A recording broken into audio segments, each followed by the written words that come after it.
তোমাদের সকলের নিশ্চয়ই মনে আছে আমি ডবল জবা গাছের ডাল কেটে চারা তৈরির জন্য লাগিয়েছিলাম, আর ভিডিওর শেষে এটাও বলেছিলাম যে আমি সাকসেস পেয়েছি এই কাজে। আর আজকে তোমাদের এই ভিডিওতে আমি সেটাই দেখাতে চলেছি।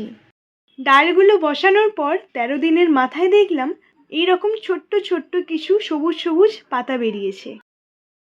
এরপর 3 দিনের মাথায় দেখতে পেলাম পাতাগুলোই বড় বড় হয়ে গেছে, আর সম্পূর্ণভাবে বোঝা যাচ্ছে যে ওটা পাতাই, কারণ আগের দিন আমি কনফিউশনে ছিলাম।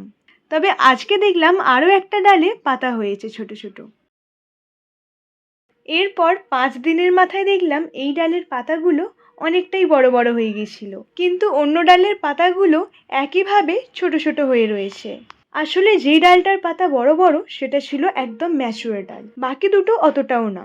তাই যেই ডালে পাতা হয়েছে সেটা তেমনই রয়ে গেছে, আর একটাতে তো আসেইনি।